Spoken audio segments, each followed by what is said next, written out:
Hi everybody, hello and welcome to my review of Superman, the new James Gunn directed film which kicked off the DCU for DC Studios, new franchise, new beginning, and a very hopeful one at that because this film was just, oh my god, it was everything that I could have wanted, if not more. There were certain things I wasn't expecting, and the way this film was done from start to finish, it was literally like reading a graphic novel slash comic book. Only this time, it was in full screen, it was in full display, everything was moving. Um, just a glorious film from start to finish. So yeah, you can tell I thoroughly enjoyed it. I've seen it 4 times already.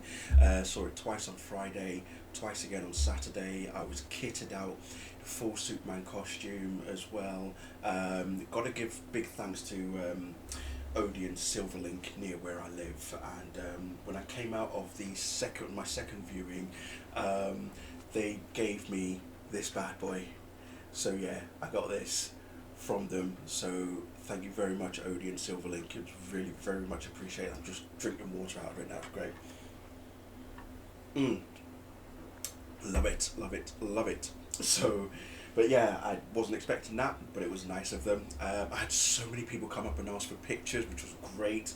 Lots of kids as well, families, adults obviously as well. It was brilliant. It was a good weekend. So that was Friday and Saturday. I'm seeing it again tonight with a friend. I actually saw it on Saturday morning with a friend as well. She came along. We went to the Odeon Metro Centre. We went for a screening that has a VIP bed at the front of the screen. It was brilliant. Just laid back, looking up at the screen. Oh, it was glorious. It was absolutely brilliant. So we enjoyed that. So yeah, I'm seeing it again with a friend tonight. Me, my partner, and my baby girl Estelle, we're going to see it tomorrow at a cinema chain called Everyman. They've got like proper posh, comfortable seats, very small screen as well, so it makes it really more intimate in that respect. So we're going to see it there tomorrow. Then I'm seeing it again on Wednesday, taking Estelle with me, and then I'm seeing it again on Friday, I think, with a friend, and then the final time will be on Tuesday next week, also with a friend. So that will make it 9 times that I would have seen it. And in contrast, I saw Man of Steel 10 times. So, yeah, I was looking to even try and make it a more even number in that respect. But I thought, you know what, if it's fine if it ends at nine viewings, it's not a problem because, like I say, I've already pre-booked the 4K Steelbook as well. I did that faster than the Speeding Bullet as soon as that became available, and it's only from HMV thus far. Nothing from Zavi apart from just a regular 4K cover. This one's got like the cover is of the fortress door, sort of like partially opened as well. I found out that there's an American version which has the same cover, but there's a slipcase. The slipcase actually shows the fortress door closed. So I'm hoping we can get something similar like that in the UK. If not, again, the one that I've already pre-ordered will be fine. So hopefully that'll be out in the next few months or so. Um, what's the general consensus around the movie? Well, the buzz has just been superb from everything that DC Studios have done, what James Gunn has been doing to market this film. This I've never seen anything like it. Never seen anything like it. So many different collaborators, so many different brands, so many different companies, even influencers as well are joining the fray. Everybody's gotten involved, with marketing this film. It's been everywhere, and I want to say free publicity is good publicity because the those red hats in America, the maggots as we like to call them, have been saying how Superman is now woke. He's been woke since 1938. Come on, created by two Jewish men who are also immigrants that came to America, and they created a character who was, sent to Earth from his dying planet by his parents, brought up by Kansas farmers Jonathan and Martha Kent. They brought him up, teaching him the morals of being a human being and what it means to be human and to be kind and to do the right thing. And that's essentially who he is. That is the essence of Superman. He is a man just doing the right thing. He may not get it right all the time, but he does the right thing. I mean, this is going to be a spoiler filled review, so already warning you that it's a spoiler filled. But yeah, going into it, towards the end of the film, we know that there's a section point where he tells Lex that he's always been wrong about him because Lex calls him, an insufferable alien, and this, that, and the other. And he says, "No, that's where you've been wrong about me, Lex. I'm as human as anyone. I wake up every day, and despite not knowing what to do, I still put one foot in front of the other. And even though I don't know what I'm doing, that still makes me human." And it's like that's who he is. He just wants to do the right thing. What is so wrong with that? What is wrong with being? That's the message that this film conveys. Is just be kind. Those two words that we have been trying to say for like the last decade or however long. It's just be kind to people. You don't know what people are going through. Superman doesn't know what struggles people are going through, but he is there to help them. There's even a video that I saw posted on Threads where somebody was saying that Superman is a firefighter, not a police officer, not a cop. And I was like, that is a fantastic analogy, because he is there to save people. He is here to help people. He is here to make sure that people are okay. That's what he does. And the story of the film itself, which is what I love. I do love the parallels to the real world situation in the film, is that we find out that he stopped a war in between Baravia and Jahanpur. He went to Jahanpur because the Baravians were invading, and apologies if you can hear sound right now. One, I've got my fan on next to me. Two, it's just started pouring raining outside, so apologies if you can hear any of that. I hope you can't, but if you can, yeah, that's where it's coming from. So he stopped a war. This was 3 weeks before what we see happen in the film. And speaking of, I just want to talk about the beginning of this film, actually. First of all, the opening. We got the DC Studios logo. We got the Superman animation of him breaking the chains, and then it turns around to show the DC Studios logo. So this is a DC Studios autonomy entity, as I would like to say, rather a DC Studios entity. It's not Warner Brothers. It's DC Studios. It's their production. Peter Safran and James Gunn, the co-heads. It's their production essentially.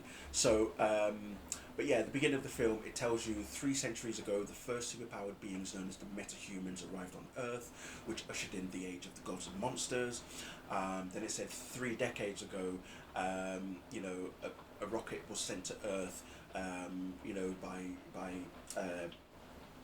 Jor-El and Lara. It doesn't actually say who they are, but it says that it sends him to Earth, and he gets brought up by farmers on Kansas. And then it said 3 years ago that baby grows up to become Superman. And then 3 weeks ago he stopped a war in Jahanpur with Baravia. And then 3 hours ago, Hammer of Baravia started appearing in Metropolis to battle Superman. And then 3 minutes ago, Superman loses the battle for the first time, and then that's when we see him crash land in the Antarctic. It's actually the Antarctic as opposed to Arctic. So his fortress is in the South Pole as opposed to the North Pole this time round. So interesting change there. So yeah, he lands in the in the Antarctic, and then that's when he's battle damaged, he's bleeding, he's broken, he's bruised, and then he whistles for Krypto, and that's what we see in the trailer, the exclusive, and also the exclusive 5-minute preview that they showed earlier this year. So because of that, so he stopped the war, and the conversation that he has with Lois, where Lois interviews him, where he says to it'd be nice for you to interview me, because he interviewed himself, obviously, for the battle with the Hammer of Baravia, and so she was saying, you want me to interview you, and he said, yeah. And at first he's thinking, do I really want her to? Because you can hear in his voice he's thinking, do I really want her to interview me or not? And it turns out that he does, and then they have the interview, and she's asking all these questions. I mean, he's forgetting who Lois Lane is. She is a hard-nosed, she is a journalist that will get to the bottom of the truth. She will get the truth, no matter what. And she does so well with the way that she poses her questions and everything. But he got on the defensive. He was basically telling Lois, "You're forgetting the fact that the dictator of Baravia wanted to kill the civilians of Jahanpur. You know, are you forgetting that? He wanted to kill them, and he didn't want that to happen. He basically stopped him to say, look, you don't do this. He even told the dictator, you do this again, you and I are going to have another chat. You know, there's even a conversation about how he held him up against the cactus, and Lois Lane took that as if to mean that she was torturing him. It's like, no, no, no, no, no, just giving him a fair warning, this, that, and the other. And it's one of those things where you look at the real world situation, and yes, those are parallels to what's happening in Israel and Palestine. There's no bones about it. You can't escape from it. That's exactly what the parallel is. So he was there. He wasn't representing the US. He wasn't representing any other nation. He was representing himself. That's what he says. He said he was doing good, doing the right thing. People were going to die. What's wrong with doing the right thing? Why are there people complaining on the internet that, oh my God, James Gunn has made Superman pro-immigrants, pro-woke, he's woke, and this. It's like, the guy is an immigrant himself. He's the ultimate immigrant. He is from another planet. He is essentially undocumented. So, for heaven's sake, I mean, there's even a point in the scene where he eventually gives himself up to the authorities. We see Ultraman grab him and smash his face into the floor, and he's like, is this really necessary? I've already given myself up to you.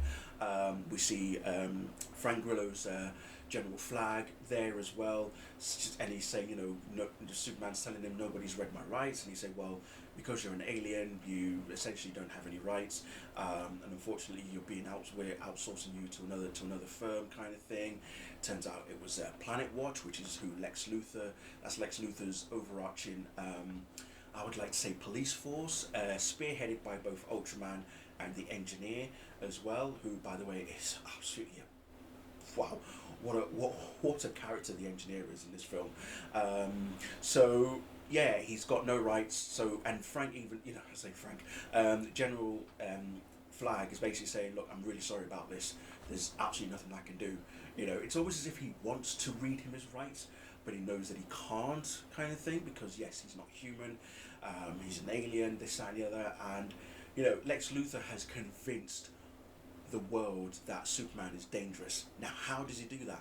Well, it's very simple. He goes to his fortress. Okay, he takes with him Ultraman, he takes with him the Engineer, and he also takes with him Eve Tessmacher, who, by the way, is the MVP of this movie. I'll get onto that shortly. Yeah, he takes him to the fortress. Now, if you remember from the trailers how the fortress rises from the ground, well, it's coded to Superman's DNA, basically. Okay, so it rises from the ground in accordance to his DNA. And I'm guessing it's not just his DNA, I'm guessing it's probably Kryptonian DNA. I say that because when he lands in the Antarctic at the beginning of the film, Krypto comes to help him. You know, obviously Krypto being a dog, he's bouncing on top of him. He doesn't know that he's in pain or anything. So when he goes to the fortress, you know, the fortress door does open. So I'm wondering if it is more Kryptonian. And the reason I say that, and I'm jumping right to the end of the film here, is we see Millie Alcock's Supergirl appear. She arrives, she's crash landed. You hear robot number 4, voiced by Alan Tudyk, say, sir, I think your cousin has arrived, has returned. And when Krypto jumps at her and she's like proper picking her up and bouncing her off the ground, Superman's like, see, this is why the dog has behavioural issues, and this, that, and the other. But yeah, we see her because she even comes and she's like, what the hell, dude? Did you move the door? And he's like, no, I didn't move the door. So it could well be that maybe it is coded to Kryptonians. So anyway, like I say, so Lex gets into the fortress and finds the recording of Jor-El and Lara. Jor-El, by the way, played by Bradley Cooper. That was a surprise for me. Did not expect that. So a good connection to the Guardians of the Galaxy, because Bradley Cooper voiced Rocket Raccoon in the trilogy. So yeah, Jor-El played by Bradley Cooper, and Lara was played by, and I've seen this woman before, she was in, I've seen her in Westworld. Goodness me, who does she voice? Just bear with me a second while I get the cast list up, apologies. Where is she? Angela Sarafian. I hope I pronounced her name correctly. So yeah, Angela Sarafian also. So she plays Lara. So when the robots carry Superman in the fortress after his battle damage from his fight with the Hammer Bravia. You know, so robot number 4 says, "Oh, I'm playing you the message from your parents to soothe you," because he finds it soothing. He finds it soothing, as Robot 4 likes to say. So that, and then there's a point. There's a point in the message where it sort of like breaks up. You know, and Robot 4 even says that the rest of the message was damaged in transit, on its way from Krypton to Earth. And then when the engineer and Lex both invade the fortress, she hacks into the system, and she says the recording is damaged, but I can retrieve it. And then we find out that the message, whilst the first half of the message is all about Jor-El and Lara saying that you know, they want their son to be safe, that you know that he is the light, the beacon, and all that, to you know help out Earth and this, that, and the other. The second part of the message is what's more damaging, is what Lex Luthor uses to convince the government to basically go after Superman. And was Lex expecting a message from Superman's parents to be used as a tool, as a way to discredit Superman and to basically convince everybody that he is here to destroy humanity? No, but it's what he found. It's what he got, and basically the rest of the message is saying, you know, rule over them. They are a simple. How should I put it? They're a simple race. You know, have many wives. Create new Kryptonians yourself. This, that, and the other, and it's like, wow. And even at one point, you know, Superman himself was thinking, this can't be real. This can't be a real message. Well, it is. Even Mr. Terrific, played epically awesome by Edie Gatheki, by the way. His redemption as Darwin in the X-Men First Class film to playing Mr. Terrific has been fantastic. He is he's like the goat of the film, basically. He really does come to his own in the movie. It's brilliant. So even Mr. Terrific says that no, it's not fake. The guys who pored over the video and checked it and everything and verified it, I know them, you know, and they it's definitely not fake. So it discredits Superman in that way, and even he's thinking, you know, Kal-El himself is thinking, why, you know, why are my parents doing this, and what does that mean for me as an individual? How am I supposed to help people if people now know that this is who I'm supposed to be? I'm not supposed to kill people. I'm not a killer. I'm here to do good. I'm here to help people, and that's what he is all about. He is there to help people. So it's Lex's reason for going after him, basically, and Lex is jealous, Lex is envious, and we even see it in the film. You know, there are points in the film where Lex he's using Superman, and he doesn't just use Superman. Apparently he's been studying Superman for the 3 years that he has been active, that Superman has been active. You know, he uses the Hammer Bravia, we actually find out is actually Ultraman. We then find out that Ultraman is actually a clone of Superman as well, and it's I want to say Bizarro clone, because, well, he doesn't really speak. Although even though when he's in the Hammer Bravia suit, he does speak in an accent that's supposed to be a Baravian accent, but it wasn't really a perfect Baravian accent. It's like, oh, okay, so Lex is planning. He's meticulously planned all of this. He knows exactly what he's doing, and it goes back, because I've reread All Star Superman, and it goes back to what happens in All Star Superman, where Lex has a person on board of the spaceship that is hurtling towards the sun, which Superman saves, and it uses that to basically, Superman takes in all that radiation of the sun, and it starts to kill him. So basically Lex Luthor is killing Superman with the power of the sun. Basically the very thing that gives him his powers is the very thing that is killing him.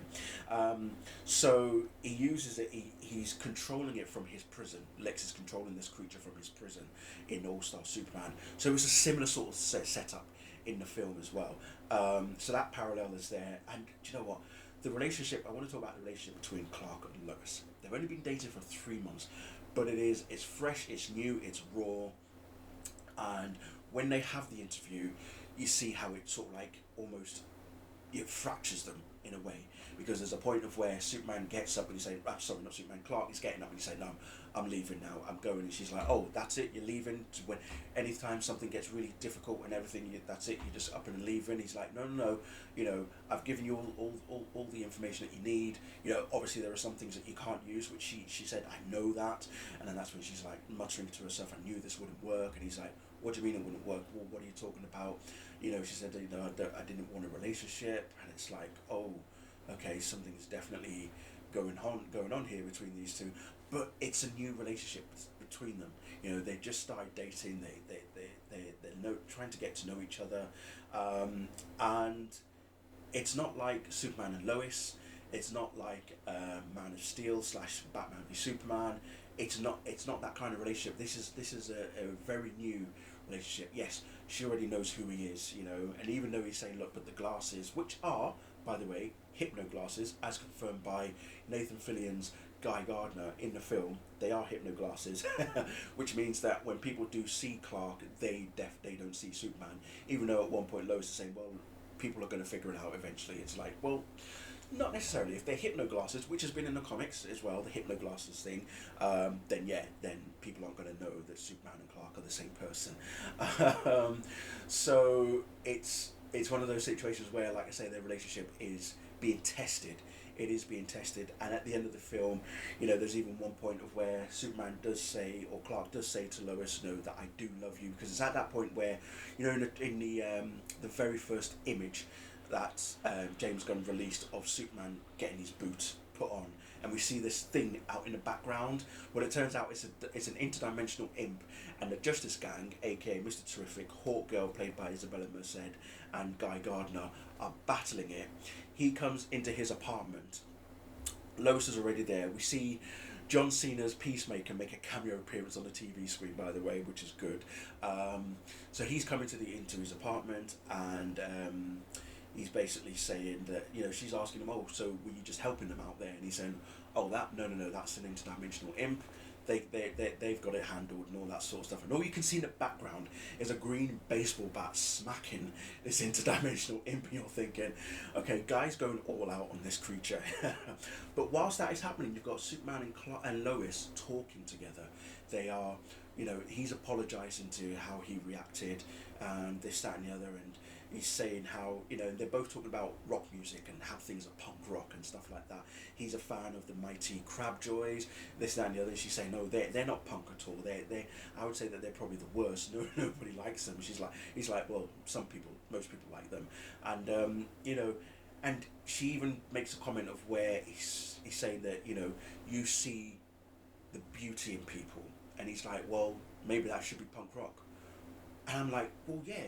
Why can't being nice be seen as punk rock? Why not? We're on this planet only once. We don't know how long we're going to be living.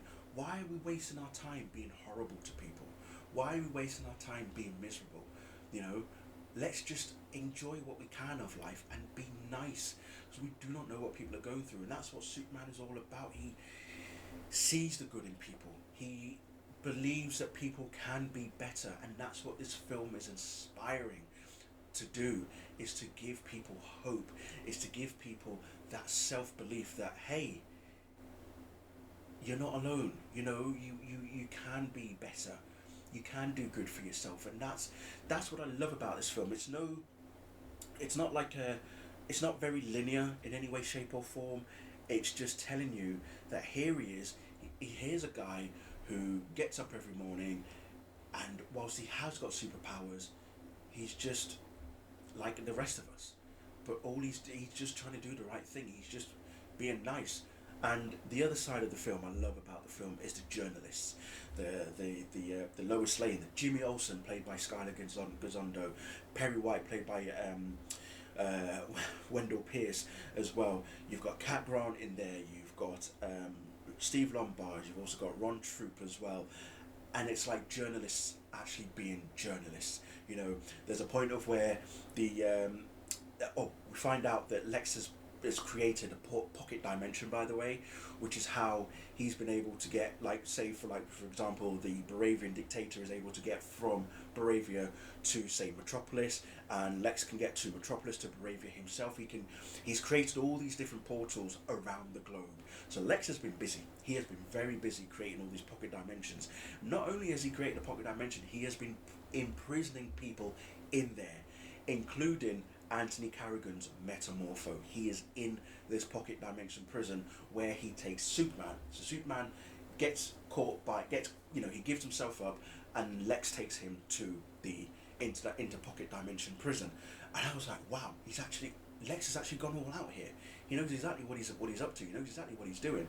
And we actually see in one point in the film where Superman's fighting the Hammer of Bravia, and when he gets tossed down to the ground, he gets helped by this Asian dude called Mali, and he's got a falafel stand on the side of the road. He goes to help Superman up. He says, "Oh, I gave you free falafel because you helped someone, you saved someone."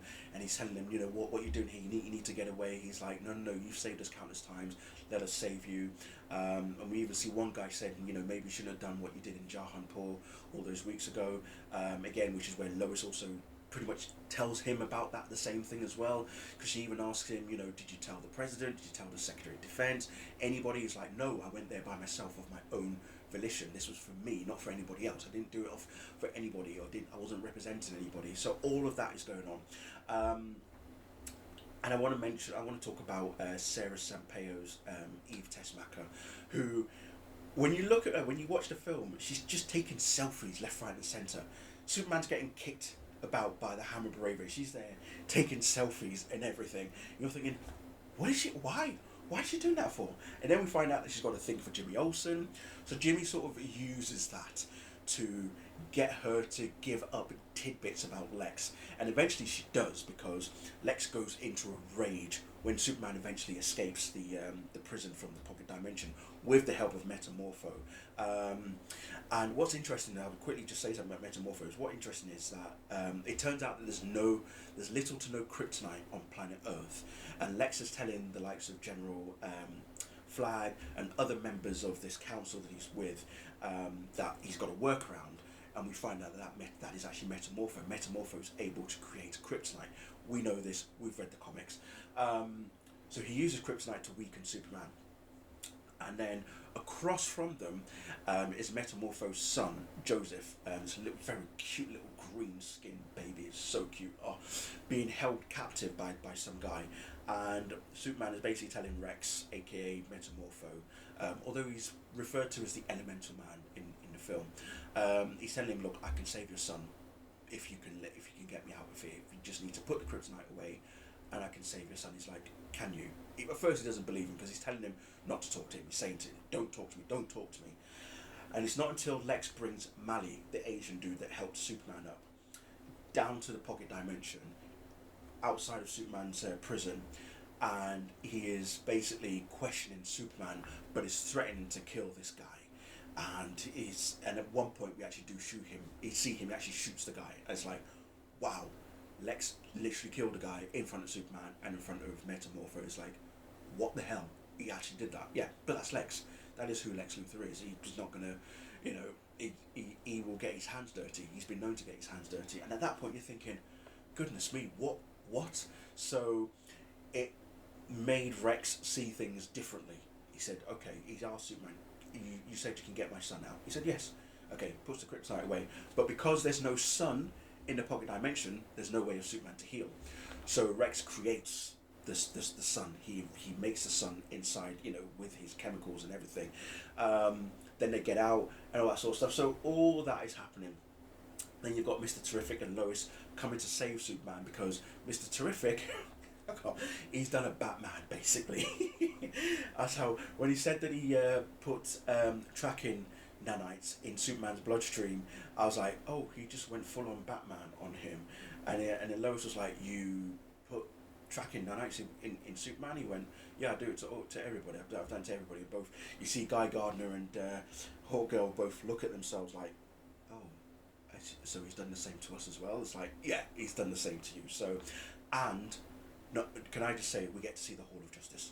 The Hall of Justice is in the DC universe. Yes, so that was brilliant. So in the Hall of Justice, you've got Hawkgirl, you've got Guy Gardner, you've got Mr. Terrific, and then you've got Lois. And Lois is basically telling all three of them, you need to save Superman. Why aren't you saving him? And obviously, Guy is basically telling Lois all about who Superman really is. Does she know who he is? And she's saying, yes, but maybe you shouldn't be telling me things that I probably shouldn't know about him. And he went, so you know he's Clark Kent? And she was like, oh my God, I can't believe he trusts everybody. It's like, well, not everybody, just us because we are of the cloth. And thinking, of the cloth, it's just, and he's like, the uniform kind of thing. But they're working, right, so the Justice Gang are actually working for Lord Tech. They are financed by Lord Tech, aka Maxwell Lord. Yes, that Maxwell Lord, who's played by Sean Gunn, James Gunn's brother. So we see a cameo of him also towards the end of the film as well. What other? I mean, like I say, the film, the message that this film conveys is just brilliant. The score, I've got to talk about the score. The music throughout the film is brilliant. Yes, did I want a completely different new theme for David Corn Sweat's Superman? Yes, I did, and I wish it had happened in that way. But I love what John Murphy and David Fleming did, whereby they organically, and I felt it was definitely more organic, because yes, you do hear hints of the Williams theme, but I felt like it was more organic and it was well infused into the rest of the score as well. It wasn't prominent, it wasn't a carbon copy like we've seen with, say, what John Ottman did for Superman Returns, or what Danny Elfman did for the really bad Justice League edition as well. So it was more of felt really organic, it felt really good, and it sounded really nice. And the Teddy Bears, punk rocker featuring Iggy Pop, that's a tune right now. That's a tune. I can't get that out of my head because, yeah, we're all punk rockers now, aren't we? Yes, we are. So, but yeah, that appears at the end of the film where we see Superman laying back and he's looking at the montage of his adopted parents, of Jonathan and Martha, showing him as a young kid and everything like that as well. It was just so beautiful to see in that film as well. But yeah, going back to Eve Tessmacher, because I did say I was going to talk about her, mention all the selfies that she was taking and everything, because she decides to eventually give up, tell on Lex to Jimmy. So she says to Jimmy, look, I'm going to give you everything that you can to ruin Lex forever. And she sends him all these selfies, and you're thinking, oh, what? Why? But it turns out that all the selfies are actually done intentionally. She is taking selfies in front of incriminating evidence that will ruin Lex, and she does it to perfection. She, for me, was the MVP of this film, because I wouldn't have expected that. She may seem dim-witted. No, she knows exactly what she's doing. She knew exactly what she was doing. She's definitely not like Valerie Perrine's Eve Tessmacher that we know of from Superman the movie in 1978. She's a different Eve in that sense. She's an Eve that wants to. She knows that she wants to be with Jimmy more than she wants to be with Lex. Yeah, Jimmy's not happy with the fact that she's with Lex, but he doesn't want her. Jimmy doesn't like her in the same way that she likes him. So, but he does use her to try and get her to give up information on Lex, which is what she does in the end. But the only way she was going to do that was if Jimmy agreed to spend all weekend with her, and he's like, oh, all weekend, right, I'm not sure I can do that. But in the end, when she eventually escaped, because Lex puts her in prison in the pocket dimension, and then it's like, oh, when she comes out, she runs towards Jimmy, gives him a hug, saying, now we can be together forever, and he's singing, oh, sugar, okay, right, we're doing this. It's like, dude, calm down. It's not that bad, is it? And I don't know how Jimmy does it, because even Lois says in the film, how does he do it? But even Jimmy's being fawned over by a couple of girls in the Daily Planet. It's like, oh my God, he's so fine. And he's just sat there reading the newspaper. He's like, hi girls, yeah. It's like brilliant. But no, I felt like Skylar Gisondo did really well as Jimmy Olsen. And that collective group of the journalists, of all of them, of Steve, Ron, Kat, Lois, Jimmy, and Perry, and also obviously Clark as well. Just seeing all of that, it was just brilliant. And what I've also seen people describe this film as is like an extended, like a longer episode of Superman the animated series, and it's perfect in that sense, in that it really does feel like that. When you're watching it, it really is comic booky, it really is action oriented. There's hearts, there's emotion, there's grief, there's all sorts going on. We even see when after the Engineer and Lex have invaded the fortress, and the Engineer's just gone full on battle mode against the robots, the Superman robots. When Superman gets back to the fortress and sees what's happened to number 4 and all the other robots, And then he realizes where's Crypto. He then goes all, pretty much nearly goes all John Wick on Lex Luthor. He doesn't say, he doesn't even ask Lex, how did you get into the fortress? No, it's, where's the dog? Where is my dog? Where is he? What have you done with him? You know, that's what he's more concerned about. And even Lois, when he goes back to his apartment, you know, Lois is asking him, oh, you know, you have a dog? And he said, well, it's more of a fostering situation, hence why it's Kara's dog. Crypto is actually Kara's dog in this universe. So he's saying, you know, when she asked him, oh, were you out there helping them out, you know, with the big interdimensional imp, he went, no, I was out looking for the dog. You know, and it turns out Lex has captured Crypto, and he's put him in this bubble where Crypto is just flying, pretending that he's chasing after flying squirrels. You know, poor dog being put through those paces. It's not fair. But Crypto is a dog, first and foremost. There's even one point in the film where when they're going to save Superman in the pocket dimension, you see Crypto licking little Joseph, little Rex Manning's baby boy, and he's like, Superman's going, no, no, no, no, I need you to rescue the baby. Don't lick him. Like, just take him this and the other as well. And like, so, Crypto was just brilliant in the film, absolutely brilliant. Yes, it's a CGI dog, but it's modelled off of James Gunn's real life dog Uzo, who is basically just trashes everything, and that's how we see Crypto behave in the film as well. So yeah, the cast, David Corenswet, I have to say, he has cemented himself in the legacy of Superman. If you ask me, I would say that Rachel Brosnahan is probably the best Lois Lane that we've ever seen. I will put her above both Amy Adams and Margot Kidder, and even Bitsy Tulloch as well, who played Lois on Superman and Lois. I would say it will be Rachel Brosnahan, then Bitsy Tulloch, and then Margot Kidder, and then Amy Adams. That would be my top four, basically, and then Erica Durance would be number 5 in there as well. So, but if you were to ask me to rank the Superman in terms of cinematic Superman, or probably all of them in that sense, well, you'd still put Christopher Reeve at the top. But whilst Christopher Reeve is the best, my favourite is actually Henry Cavill. Henry Cavill is my favourite Superman.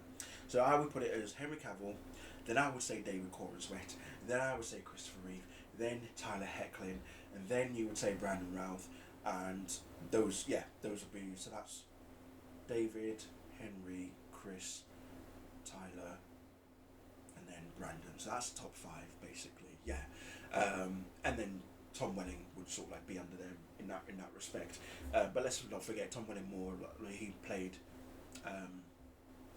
Clark more than he played Superman. So so that would be my ranking in terms of the actors' performance, the two main actors. Nicholas Hoult as Lex Luthor, God, he was evil.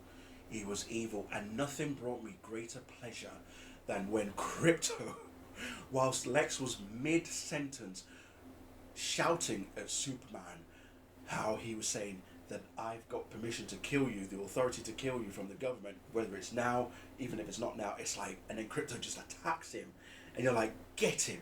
It was a proper Hulk versus Loki moment from the Avengers, if you remember that one, where Hulk just ragdolls him all over the place. So it was a similar sort of thing with Crypto and Lex. The way he just tossed him about, and it's like Superman's going, no, put him down, and he's like, dude, like, yeah. And I just thought, good, about time somebody did something like that to Lex, and and then everything comes to light, everything comes to the forefront of what Lex has been doing.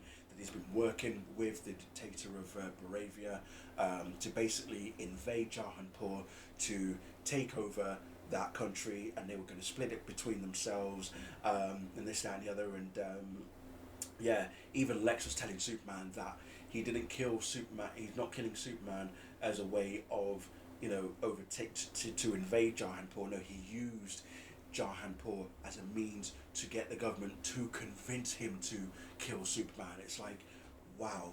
And because Baravia is also an ally of America as well, there were tetchy moments with the allyship as well, and it's like, goodness me, that sounds familiar, doesn't it? So, but overall, like I say, I mean, the cast was just amazing. So, like I say, David, Rachel, Nicholas, they've done brilliantly well as Superman, Lois, and Lex. Give it up for Alan Tudyk as Robot Number 4, aka Gary, because now he's called Gary. At the end of the film, Superman, he's saying, I would like to be called Gary. Can you give me a name? And Superman's saying, well, Number 4 is name. It's like, so is Gary. And then right at the end, you hear him saying, okay, Gary, yes, let's play the video of my parents. And it's like, brilliant. He's got his name now. He's called Gary. And I'm looking at the IMDb cast list, and it does say Alan Tudyk is playing Gary. So it's no longer Robot Number 4 now. It's Superman Robot. It's no longer Superman Robot Number 4. It is now just Gary. So yeah, give it up for him. Maria Gabriela De Faria, who played the engineer, was pretty awesome. She was amazing. And as I've already mentioned, obviously Sarah Sampaio as Eve Tessmacher, doing really well. And then of course you got Skylar Gisondo as Jimmy Olsen. I just thought the core cast was just brilliant. The core cast were amazing, and it was so refreshing. I think this film is exactly what the world needs right now. It's exactly what we need. It's the type of film that we have been, well, I wouldn't say clamouring for, but it's a film that is instilling a lot of hope and optimism, and it's what we need right now, especially in this day and age with what's going on around the world and everything. It's perfectly needed. It's well needed. It's perfectly timed. Never in a million years would I have expected to see a film like this in terms of Superman content, and what we got has been short of nothing short of spectacular. So yeah, I really dig this film. I've enjoyed it so much. I'm looking forward to watching it more and more. As this week goes on, it is making money. It's already made over $217 million worldwide, which now makes it the highest grossing opening weekend for a Superman film of all time ever. So it's on the right track, is what I would say, in terms of making its money back. So who knows, by the end of this week, who knows how much it would have made. Maybe it will go past 700 million, who knows, and this, that and the other as well. So it's definitely made a fair amount of money, and people are enjoying it. The buzz around this film is amazing. There are people I've seen people on Threads who have said that I'm not a Superman fan, I'm not a comic book fan, but I'm going to check this out. Some people have come out and gone, I've never seen a Superman film before, but this film has been amazing. This is the type of film that we want to see. You've got people who are saying, thanks to all the MAGA and nerdrotic and all those idiots who were saying that Superman has become woke and James Gunn made it pro-immigrant. It's like, okay, we're going to see this film. Oh wow, can you believe it? This film's actually really good. I don't know what those people are complaining about. What do you know? People are actually liking this film. So it's not the flex that you think it is when you're saying that it's woke. It isn't woke. This Superman has always been like this. He has always been an immigrant. He has taken on the regime. He has taken on the Nazis and such. He has fought for the oppressed. That's who he is. That's what he's about. He's all about kindness. He's all about making sure that people are safe and stuff like that. So, I mean, honestly, as I say, I'm just absolutely in awe of this film, and I love what it represents and what it has done and everything. In comparison to, because I'm not comparing it to Man of Steel in any way, shape or form, but you know what Man of Steel was like. We know what Man of Steel was like. We know that it was more of a darker, grounded, more stoic type of film. But it was the beginning of Superman. This is Superman Year One. This movie, Superman 2025. Essentially, we're dropped in the middle of everything.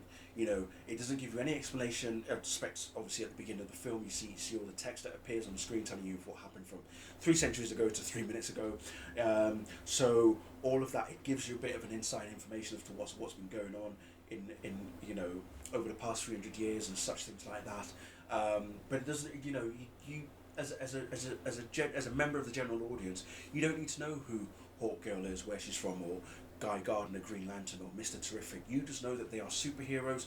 They are here to save people. They're here to save Earth and stuff like that. So yeah, it's just one of those things where you're dropped in the middle of it, and boom, there it is.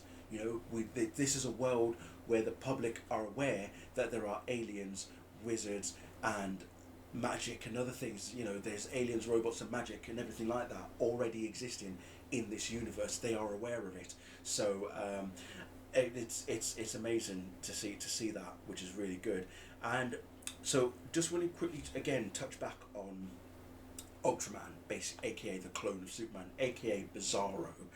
Now, the reason I call him Bizarro, as I was saying earlier, is that when him and Superman are fighting, especially how Lex has been mastering, or should I say, studying Superman's fight moves, over 2,500 moves, as Otis says in the film. Otis, who's played by Terrence Rosemore. He basically says that yeah, Superman has been studying his over 2,500 of his fight moves over the past 3 years. That it turns out that he's been using numbers and letters like combinations to give to Ultraman to fight Superman. Basically, it's things like 1A, which is like a punch to the face, 13L, laser beams towards Superman. He's got all these different fight moves and everything: 5Y, 13Y, 10Y, 10B, 5A, 36C, all of that sort of stuff. And you're thinking, oh my God, Lex really has been doing his homework. And this has been I want to say this version of Lex has been a combination of all the Lexes that we have seen over the past however many 40 odd years now, from Gene Hackman to Michael Rosenbaum to John Shea to John Cryer to Michael Hudlitz. You know, you put all that together, and this is Jesse Eisenberg's in there as well. You put it all together, that's the Lex Luthor that we get in this film. I feel like Nicholas Hoult has embodied every single version in that sense, and that's probably also the reason why the film was initially called Superman Legacy, because when you watch this film, it is an amalgamation of all the interpretations that we have seen, that we have read, that we have listened to over the years. That's what this film is all about. So, but going back to the Ultraman side of things, like I say, how he's given him all these instructions and everything, and then Superman realizes, oh, okay, he's saying, Lex is saying brain beats brawn, but then he realizes, well, so you're talking to him through all the cameras, and this is how you know, all the drones that Lex uses, this is how you're instructing him to fight and everything. Okay, let's take that away. Let's get Krypto. When he starts whistling for Krypto, we see Krypto in a pet shop. A pet is called Petit B, and he's ransacked the shop. He's basically eating all the food, and he hears the whistle, comes and attacks Ultraman, and then we see the point of where Superman eventually thrusts Ultraman onto a oncoming bus that's coming down from Earth, from the sky, and then pushes him into the black hole, because the black hole emerging in the pocket dimension as the rift is opening wider and wider. So he goes on, and I'm thinking, okay, so Bizarro's off to make his Bizarro world now, isn't he? Yeah, he's off now. So I'm sure we'll see him some point down the line in a future movie or something. But yeah, he's now out there. He's gone through a black hole. I'm sure he's arrived on Bizarro World or something, or he's going to make his own planet kind of thing now. So, but yeah, it was, like I say, this film was just, yeah, it was everything. It was everything that I wanted and more. Really well done, and I think James Gunn has crafted something unbelievable. You know, he even said himself that when he was first approached by Warner Brothers at the time when he got fired from Marvel, you know, they gave him Superman. He said, "Oh no, I don't want to do that. I'm not in a position to do that." And that's when he said he wanted to do the Suicide Squad instead. And then when he became co-head of DC Studios with Peter Safran, that's when he decided, okay, no, now's the time for me to do Superman. And look what we've gotten. Look how that has transpired on screen. How he is able to bring the character to life in a way that we have never seen. Because he is vulnerable. Superman is actually vulnerable. You know, like I say, at the beginning of the film, we see him, he's bruised, he's bloodied, he's broken and everything. You know, he eventually gets healed by the sun, by the robots in the fortress and everything, and it's like, wow. And you see him you know, he's not, we've seen him in pain, we've seen him in, you know, bloodied and bruised before, but this is the first time where, you know, people are saying, oh, why is he screaming in pain when he's being healed? It's like, just because in Batman v Superman, the way that we saw Superman getting healed by the sun after the nuclear bomb hit him, it depends on how it's been written. There are different ways. People have written Superman differently over the years, so it depends on how he's written. So in this case, James was saying, no, he's going to feel it. He is going to feel his bones being put back into place, like humans do. When your bone has been dislocated or has been broken, you feel that, and when it gets put back into place, you're going to scream in pain. You're going to feel that. That's why they'll say to you, bite down on this. You know, they'll tell you to bite down on something so it can reset your bone, especially if you've dislocated your shoulder or your knees popped out or something. That shit's gonna hurt when you put it back. So yes, Superman's gonna feel that as well, because he didn't fly to the sun or anything like that. He didn't leave Earth's atmosphere to go and heal. No, he went to the fortress. That's where he went to be healed by the robots. So they were able to put a concentrated amount of sun, right, beam it down to him, onto his body, and he was healed. Now, he wasn't fully healed because he was only at 83% capacity, but he was like, nope, got to get back to the fray, this, that, and the other. And the funny part about that bit, that scene of the film, is where he sees this part of the fortress has been destroyed. He's looking around, he's thinking, what's happened here? And then he calls Crypto, and he's like, dude, what?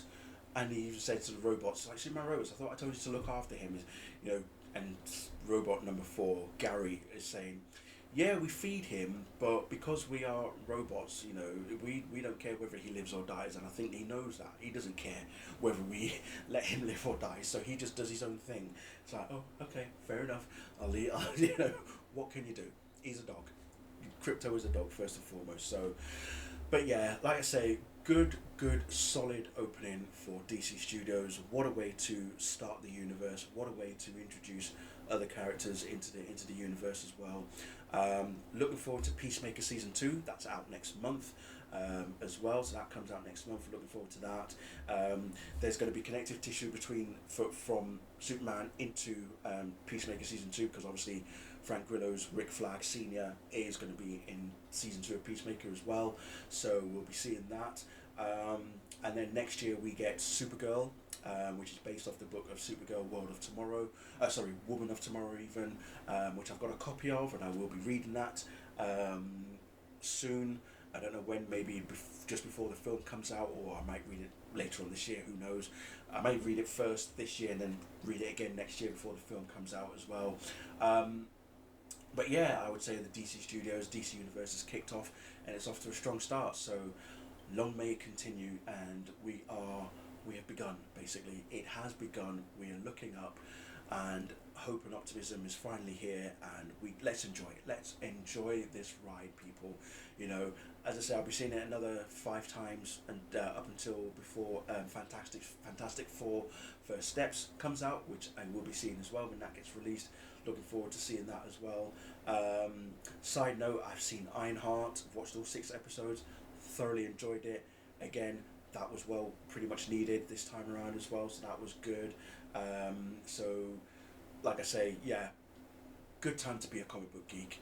I know that Fantastic Four First Steps is going to be it's the only Marvel film that they're releasing this year, isn't it? Oh no, sorry, I lie. Sorry, it's not. It's the third one, because we've had Captain America: Brave New World and Thunderbolts as well, and I've seen both of those and I've thoroughly enjoyed them as well. So it's just the 3 Marvel movies this year, the 1 DC Studios movie, Superman, and then next year, like I say, we get Supergirl.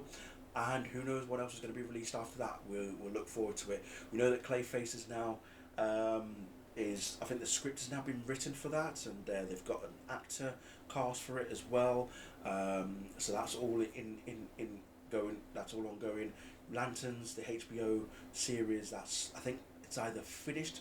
I don't know if it's finished production yet, but I think that's still ongoing. I know Supergirl wrapped not too long ago, about a month ago or so. So they'll be in the throes of post-production now with that film. So yeah, here we are. We have begun. The DC Universe has kicked off, and DC Studios is up and running. Let's do it. Let's see how it goes, and I'm looking forward to it.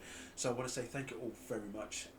It's been a pleasure talking to you all. Let me know your thoughts of the film, what you thought of it, how many times have you seen it, have you seen it yet? If you haven't seen it, why did you watch this video beforehand?